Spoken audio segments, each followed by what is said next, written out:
सबसे पहले अपने अंदर झाँकिए और देखिए आपको क्या अच्छा लगता है, आपको कौन सा काम करने में खुशी मिलती है और आप में कौन सा टैलेंट है। आजकल सब लोग दूसरों के देखा-देखी में काम करते हैं। स्टूडेंट्स अपना गोल भी दूसरों को देखकर बनाते हैं। अगर किसी रिलेटिव का बेटा नॉन मेडिकल सब्जेक्ट पढ़ रहा है तो वह भी वही कर लेंगे। अगर दूसरे नीट जेईई EE की तैयारी कर रहे हैं तो उसके पीछे भागने लगेंगे। पेरेंट्स के दबाव में भी बच्चे ऐसा करते हैं। वे यह नहीं देखते कि उनका मैथ्स या बायोलॉजी में इंटरेस्ट है, नहीं लिहाजा आगे चाहकर उनसे एंट्रेंस एग्ज़ाम पास ही नहीं होते, फिर बोरिंग भी कॉलेज डिग्री में फंस जाते हैं। हो सकता है हिंदी पढ़ने तो बहुत अच्छी कविता, कहानी या उपन्यास लिखते हैं, या उनका इंटरेस्ट कुकिंग में हो, अच्छे से बनकर लाखों कमा सकते हैं। तो इस तरह अगर आप किसी भी चीज़ का मास्टर बनना चाहते हैं तो आप में टैलेंट और जिसे करने की आपकी खुशी मिलती है, आप दूसरों को देखा देखी में कोई काम करते हैं तो बहुत जल्दी उससे बोर हो जाएंगे और उसे करना ही छोड़ देंगे।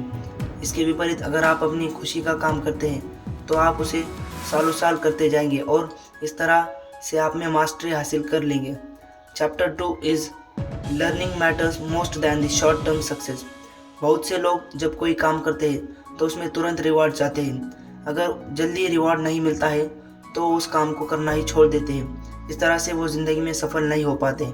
जैसे कोई आदमी अगर कुछ भी करना चाहे तो 1-2 साल या लर्निंग में लगा दे, 6 महीने में या तो कुछ दिनों में ही वो उसका रिजल्ट चाहता है। इसलिए शुरुआत में लर्न करने पर ध्यान देना चाहिए, न कि अर्न करने पर।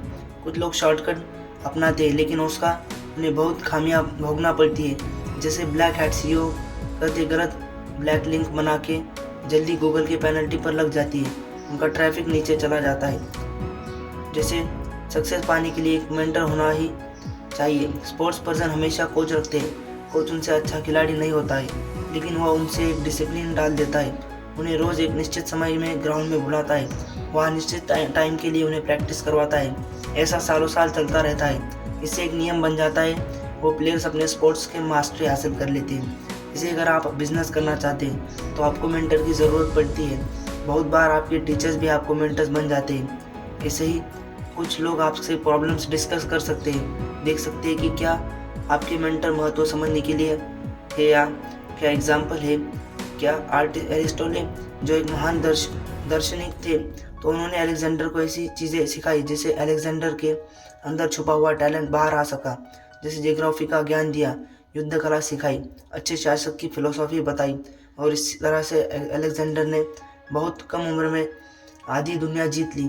इसलिए आप भी लाइफ में कोई अच्छा मेंटर ढूंढने की कोशिश करिए। Think innovate ways to live life. दोस्तों, कभी आपने सोचा है कि ज़िंदगी जी रहे, समाज ने कुछ रूल्स बना लिए और हम आँख बंद करके उसे फॉलो किए जा रहे हैं। जैसे पैदा होने के बाद स्कूल या यूनिवर्सिटी से पढ़ाई कर लो, जॉब कर लो, फिर अपनी ज़िंदगी इसी तरह से बिताओ। क्या ज़िंदगी सीखो बोलते हैं। लेखक कहते हैं कि हमें ऐसे घिसे पिटे रूल्स नहीं बांधने चाहिए। हमेशा ज़िंदगी नए तरीक़ों में सोचना चाहिए। अपने अंदर के टैलेंट को देखिए, उसका इस्तेमाल कीजिए। टैलेंट का सिर्फ पेंटिंग, राइटिंग, पोइट्री, सिंगिंग आदि ही नहीं। आपने देखा होगा आजकल कितने लोग चाय की फ्रेंचाइजी लगाकर इतने अमीर हो गए। उन्होंने असली फ्रीडम हासिल कर ली। मिडिल क्लास लाइफ से भी, टाइम से भी 9 to 5 जॉब वाली की ज़रूरत नहीं।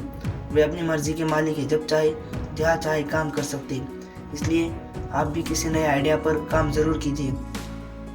सफल हो जाए 40 से 50 की उम्र में अगर कुछ नया हासिल कर सको तो अच्छा है। कुछ भी नया करने के लिए कोई उम्र नहीं होती। किसी एज में नई हॉबी शुरू कर सकते हैं, जैसे गिटार सीखना, स्विमिंग सीखना आदि। छोटे छोटे इनोवेशन भी आपकी ज़िंदगी को नया मीनिंग दे सकते हैं। इसलिए इस पर विचार करें।